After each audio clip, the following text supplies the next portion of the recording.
Welcome to the Wolverine Confidential Podcast, brought to you by Corewell Health. I am Andrew Kahn. I'm Ryan Zook. And I'm Aaron McMahon. Michigan fell apart late and lost its bowl game against Texas. We share our takeaways from the performance and, with the transfer portal officially open, talk about the immediate priorities for new coach Kyle Whittingham, plus a basketball update coming up on Wolverine Confidential.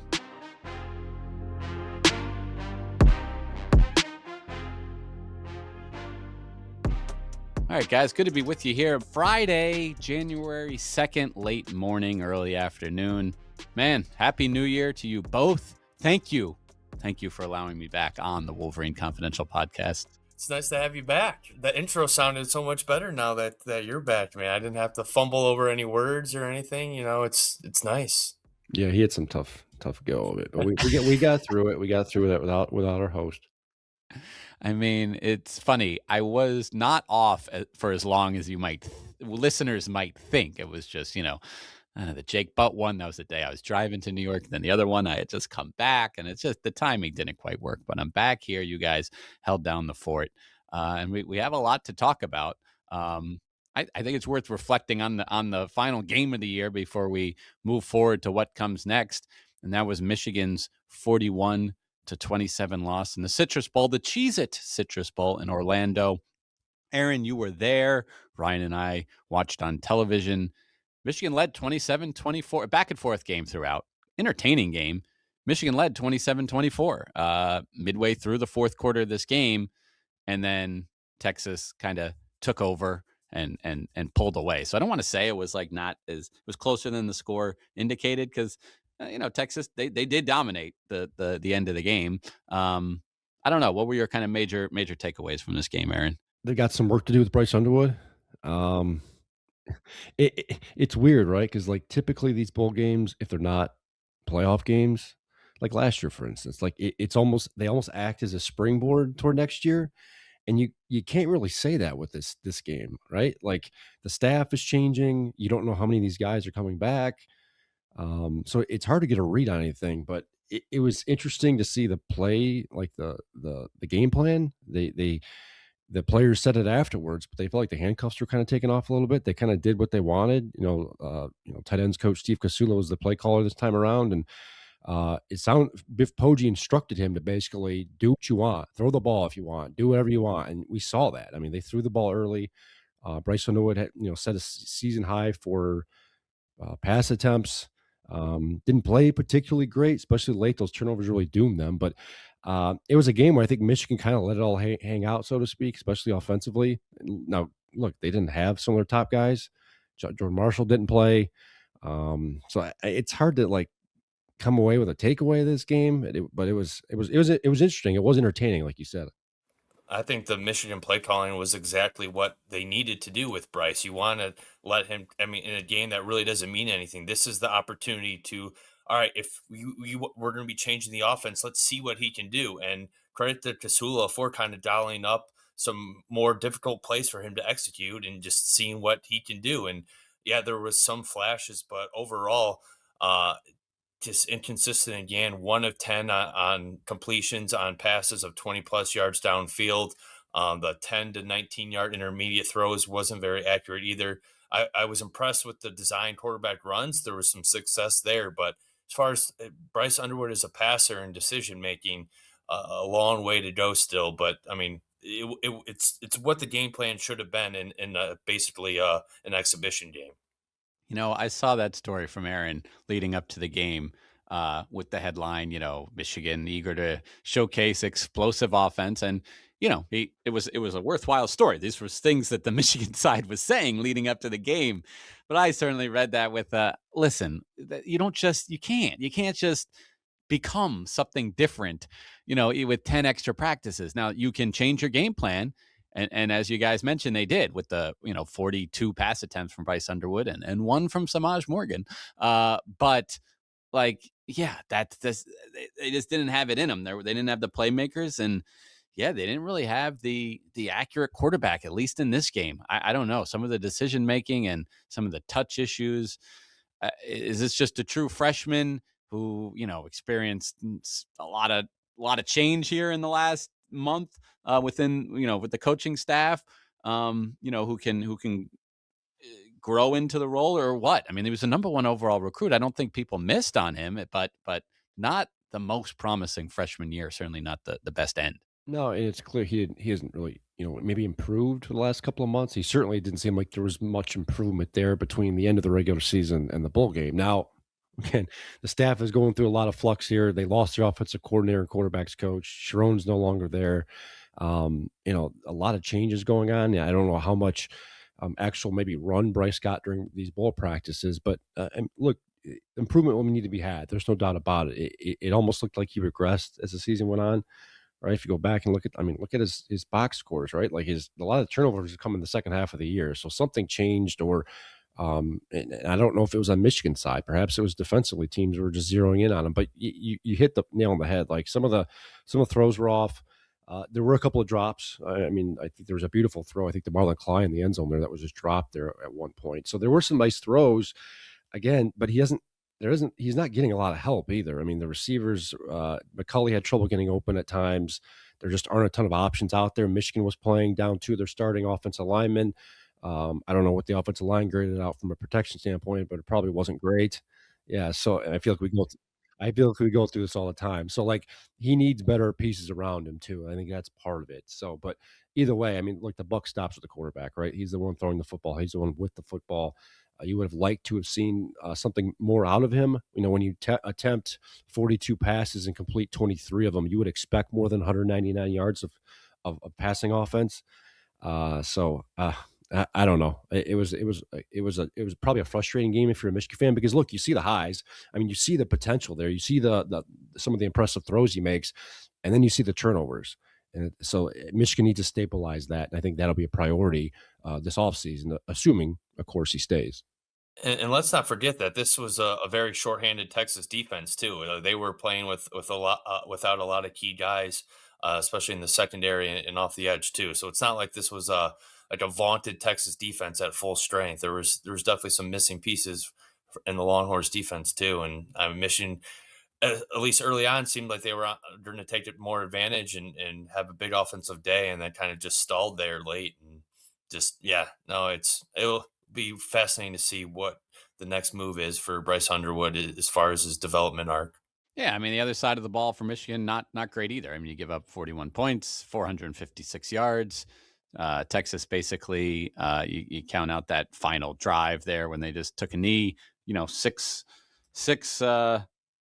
scoring drives, and they were all pretty long. Covered a lot of the field, and five that didn't. So it was just a very very mixed bag for Michigan's defense in this game, led by a coordinator, Wink Martindale, who wasn't wearing any Michigan gear on the sideline. I've never seen that from a coach in the history of watching college sports. But yeah, I don't know. I don't want to say he seemed checked out, but he's not coming back. We know that, and I don't think Michigan fans are going to be crying about that. He seemed checked out. He did not wear any Michigan stuff during his coordinator press conference early in the week. He arrived to Florida on his own and not with the team, so you can take that for what it's worth. But I said to you guys, I think a few months back that I expected him not to return next year, and it's safe to assume at this point he will not be back. Yeah, and as far as the Texas offense too, I mean, Arch Manning looked like what I think most people hope Bryce Underwood develops in. It's crazy to think that earlier this year people were calling Manning a bust, and then later in the year, I mean, in just this game in particular, I was really impressed. It's like, man, just running the ball, accuracy, decision making. I mean, he had maybe a couple throws that were a little dicey that Michigan maybe could have picked off, but overall, just a really clean, crisp performance from another former number one overall recruit. Yeah, I'm glad you brought that up because that was something that came up before the game and then afterwards, right? Like the comparisons between Arch Manning and Bryson Underwood. And Steve Sarkisian made a valid point, right? Like Arch Manning is in his third year in college. He's kind of dealt with the ebbs and flows. He's had to sit and watch and learn.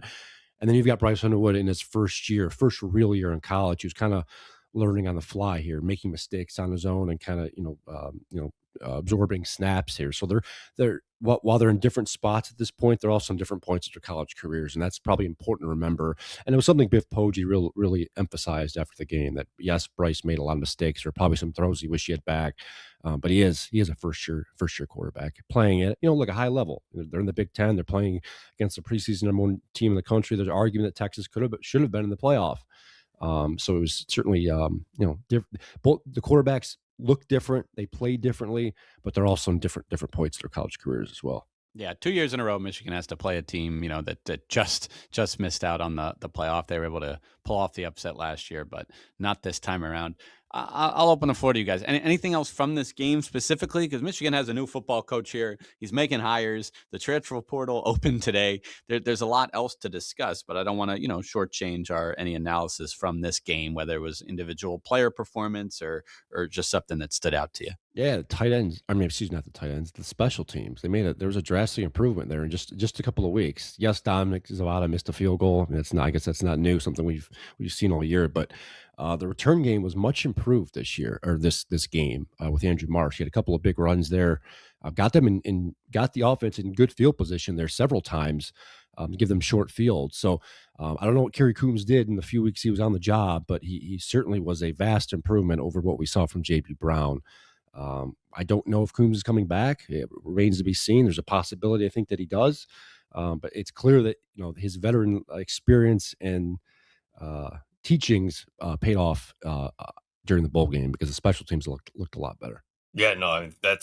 If there's one positive from this game, it is the special teams too, because Michigan got absolutely zero production from the return game all year, and they made one coaching change and have a couple of weeks, and all of a sudden it's like, wow, explosive plays in the return game. Even Marsh's 10-yard punt return, I think might have been like the longest punt return of the year too. So uh, drastic improvement there. Cole Sullivan forcing a fumble on a kickoff too, and even if he didn't force it, I mean, they would have taken or tackled him around the 25-yard line anyway. So pretty good coverage there. Besides that one Zavada miss, a really impressive performance from the special teams unit. I mean, I'm sure they're mixing in some new guys too, with opt out and stuff. So it's if Michigan was smart, they try and probably keep Coombs around, because that was a huge improvement in just one game. Well, let's use that as our segue here to talk about Kyle Whittingham's coaching staff. Who do we already know is coming to join him at Michigan, or stay from the previous staff? Well, we'll start at the top. The coordinators. So the names have been kind of floated out there for a few weeks now, or excuse me, for a week now since Kyle Whittingham took over the job. Offensive coordinator Jason Beck from Utah. He was at Whittingham's side this past year. Kind of a younger guy, 45 years old. He was at New Mexico before that, and Syracuse before that, and he's known for having up-tempo, high explosive offenses statistically. Utah's unit was, I think, fourth in the country in total yards, fifth in scoring, second in rushing offense last year. So he's done a lot with what you could make the case is, just not top tier resources. So intriguing name coming in. And following him, it's largely going to look very similar to Whittingham's staff at Utah, especially on the offensive side of the ball. He's bringing in offensive line coach Jim Harding, has ties to the Midwest. He's from Maumee, Ohio. He actually coached high school here in the state of Michigan for a little bit. Familiar with the Midwest ties, should probably help with recruiting there. Bringing quarterback coach Coy Detmer Jr. from Utah, the son of former NFL quarterback Coy Detmer. He was an analyst last year at Utah. I expect him to have kind of a similar role this year, and technically off the field non-recruiting role staff member, but still be able to work with the quarterbacks directly. I've been told Tony Alford is being retained, although Michigan hasn't acknowledged that yet, to coach the running backs. They're bringing in two receiver coaches, Michael Brown from Utah, and then Marquise Haggins from Penn State. Haggins was I think it's Haggins was the actual receivers coach at Penn State. So you've got a couple of guys there to coach that position, which is needed, right? Michigan has not had great success with the receiver room the last couple of years. Perhaps some kind of those guys tag teaming it might help. And then lastly, on the offensive side of the ball, it's going to be Freddie Whittingham, Kyle's brother. He will coach the tight ends. He was Utah's recruiting coordinator the last couple of years. And then defensively, the staff is still being fleshed out, but we do know a couple of names at this point. BYU defensive coordinator Jay Hill. In fact, as we record this here Friday morning, Michigan just confirmed that hire and, in fact, announced it. Um, Along with him is going to be Lewis Powell. He's going to coach the edge, the defensive ends slash edges. He comes from Utah. And then I've been told, and we've been able to confirm, we reported earlier this morning, Lou Esposito is being retained as a defensive line coach. We're still waiting on defensive backs, and we're still waiting on special teams to come out. Yeah, I mean, if I was going to pick two assistants for Whittingham to retain, it would probably be Tony Alford and Lou Esposito too. So not huge surprises there. I think it's good to keep a little continuity as far as recruiting wise too. I mean, as we've talked about before, Michigan, as far as recruiting, is bringing in 5-star running back Savion Hyder. So Alford was huge in landing him, and then the defensive line and edge class is very impressive too. So important to keep Esposito in the fold. And remember, Esposito's son, Lewis, a 3-star offensive lineman in the 2027 class, is committed to Michigan too. So maybe keep a little bit of stability in the future classes as well. As far as the new hires, I mean, on paper they seem pretty good. It's going to be interesting to see how all this translate to the Big Ten. A lot of these coaches don't have much experience in the Big Ten, and it's just different coaching in the Big Ten compared to the Big 12 and out west. Yeah, if you go down the line here, a lot of these coaches that have coached with Whittingham at Utah, they've been with him for a very long time. I mean, Harding is pushing 15 years. Micah Brown's, I think, 11 years. Freddie Whittingham's been with his brother the entire time. Lewis Powell's been over there over 10 years. This is a very loyal group that are familiar with Whittingham's, the way he does things. They know how he thinks. They know how he operates. So this is very much going to be a Utah 2.0 here in terms of the staff. It is interesting. I will be when we during the introductory press conference with Kyle on Sunday in Orlando, he made a point saying that the state of Michigan will be an emphasis on the recruiting trail. And to do that, you need some names that are familiar with the area. And obviously, Alfred goes a long way in helping that. Esposito, same thing. As I mentioned earlier, Jim Harding, the new offensive line coach, has ties to the state of Michigan and Ohio. So while a lot of these guys spent a lot of time out west in the Mountain West region and in the state of California, they're going to have to hit the ground running out here in the Midwest in the state of Michigan, and they've got some guys to help them do that. Right, yeah, that's the key. The schedule thing and like the types of, teams you're going to be facing. I don't know. That might be overblown a little bit coming to the Big Ten. Obviously, Whittingham, Utah's bounced around conferences in recent years. I looked at like their last few years of scheduling, and like as far as like ranked teams they've played, their non-conference, it seems pretty similar to Michigan to me. Like the one difference when you come to Michigan is that every year you have a game against a team that, at least for the last, I don't know, 20 years or so, has been just elite, and that's Ohio State. So you do have that Ohio State game. There's no comparable game you can lock in on the schedule for Utah every single year. But after that, I mean, the Big Ten's so big now, like you're not necessarily playing Oregon every year or Penn State every year, these other teams that are supposed to be good. And this year, I mean, yeah, Indiana, like you didn't play them this year. So yeah, there's some elite teams, but you're not necessarily getting them every year. And obviously with expanded playoffs, you don't need to be the Big Ten champion to make the playoff anyway. So I don't know. Am I wrong there? No, and it's funny. Kyle was asked that at some point. I don't know if it was the ESPN or ABC interview over the weekend or another one, but Utah was in the Pac-12 for a while, so they played the Oregons and the Washingtons and the UCLA's and the USC, so they're familiar with a good chunk of the Big Ten. Obviously, they're not used to going up against the Penn States or the as you said, the Ohio States on a yearly basis. But I think he has an idea of what it takes, to win at this level. Now, it's one thing to play a Big Ten school one or twice a year and doing it on a week to week basis. The level of competition just is a step up in the regular case here. But I'm curious to see how this translates. They're very comfortable in the state of Utah. They're very comfortable recruiting that area of the region, that area of the country.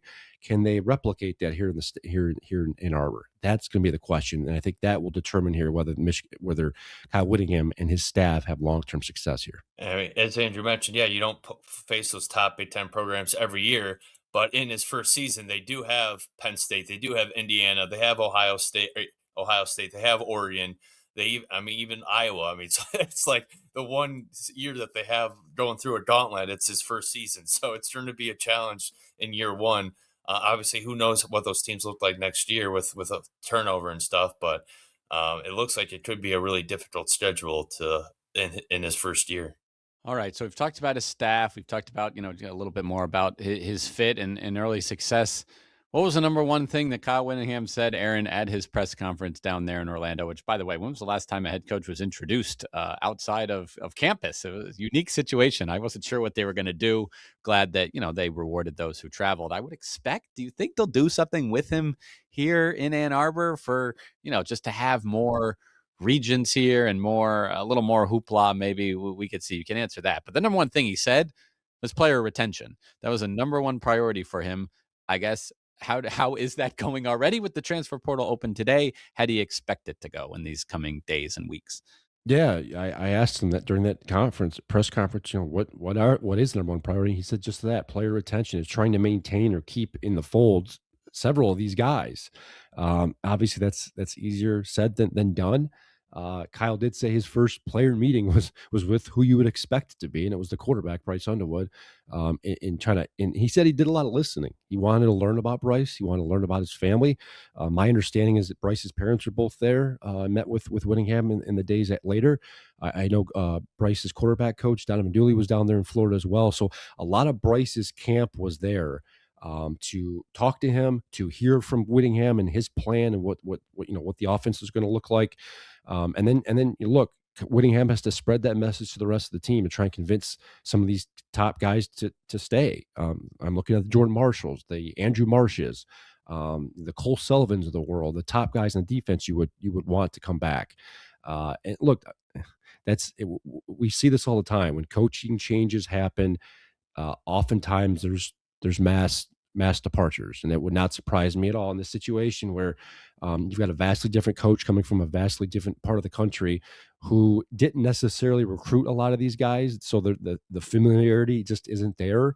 You're going to see some guys leave, and look, we're starting to see it already. The portal technically opened today as we record this on Friday. We've seen a couple names already enter. Elijah Dotson, the freshman defensive back from Belleville, former teammate of Bryce Underwood's, came to Michigan with Bryce Underwood.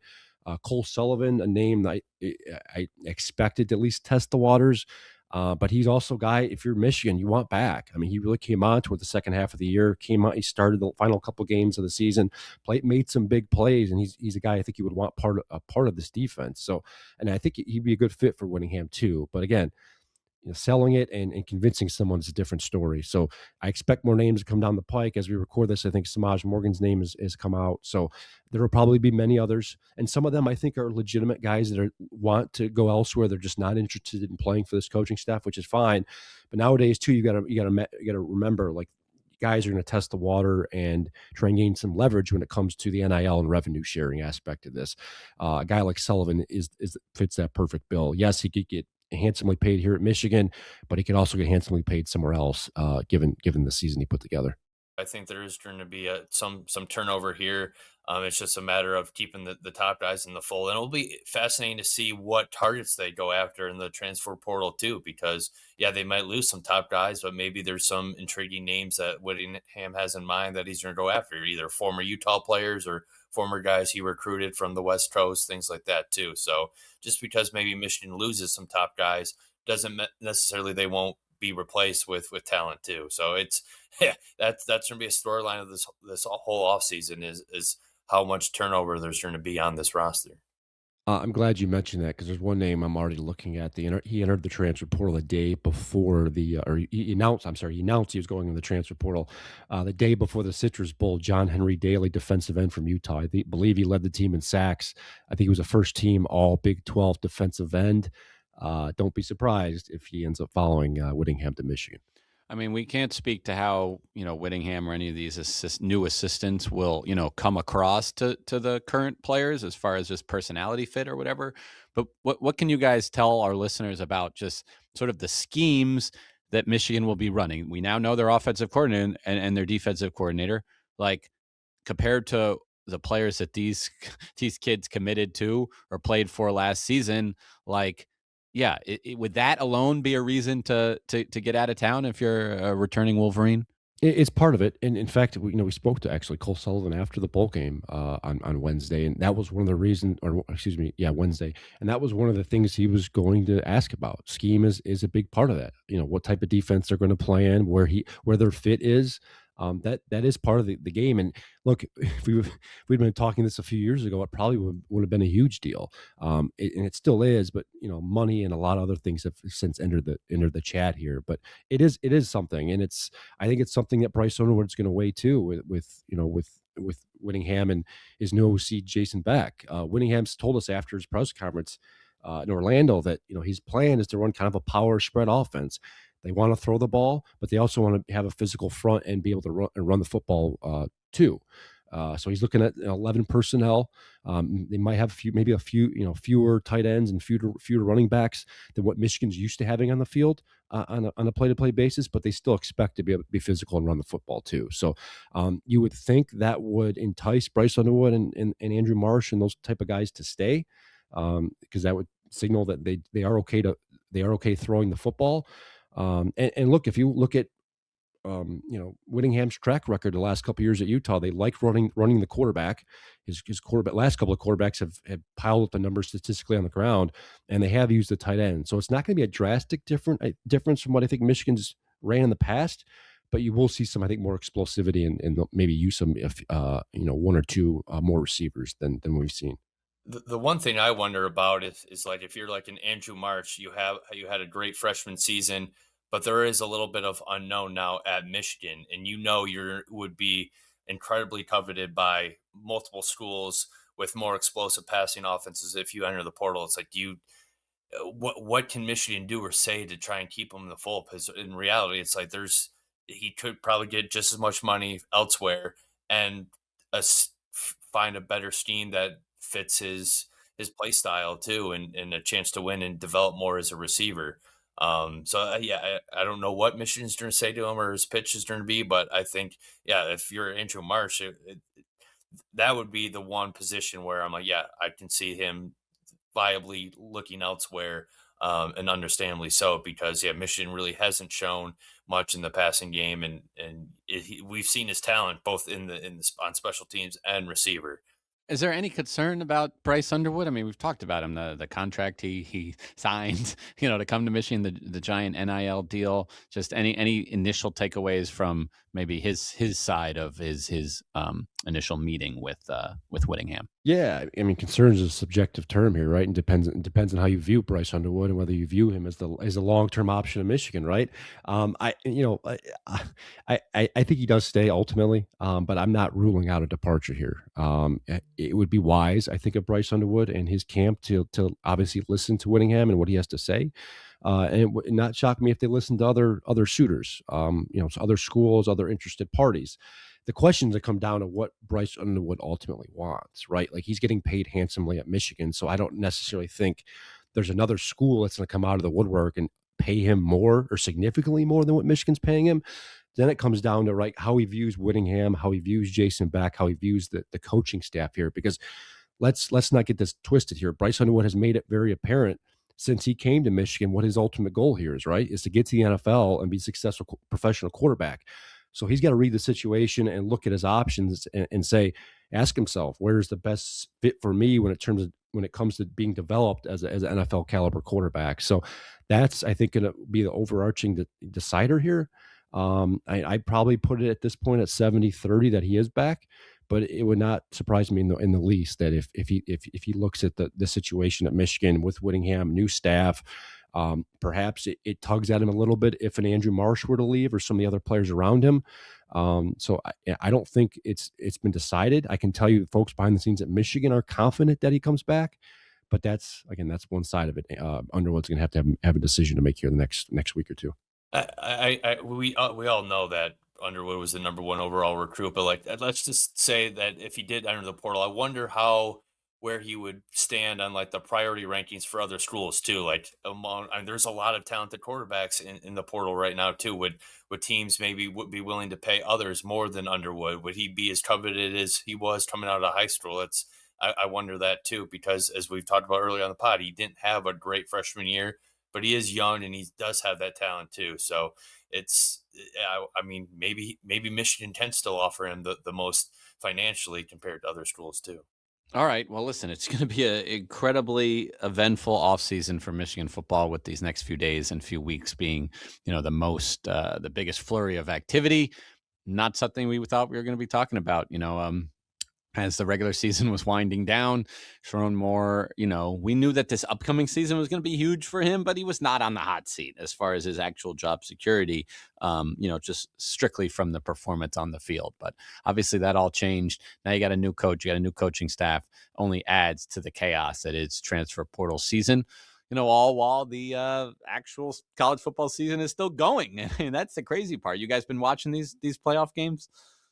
I've tried as much as I've been able to, but yeah, Yeah, it's a little surprised with Ohio State. I missed yeah. the end of the Ole Miss game the other night, but no, it's been interesting at the very least. I was just going to say it's interesting. We talk about, sometimes it's like, oh, this is a year where it would have been fine for just 4 teams, or sometimes here, oh, the old BCS model with just the top 2 would have worked this year. I'm going to go back real old school when the voters just decided our champion. That would have worked for this year because of what Indiana did and now has continued to do. Interesting that they'll get a rematch now with an Oregon team they already beat on the road, for a spot in the national championship, and then on the other side, Ole Miss and Miami. Ole Miss, of course, without a coach. I mean, Lane Kiffin will just, how much of an idiot would he feel like if they go and win this whole thing? I know he said he's rooting for him, but you think he really is? I don't know at this point.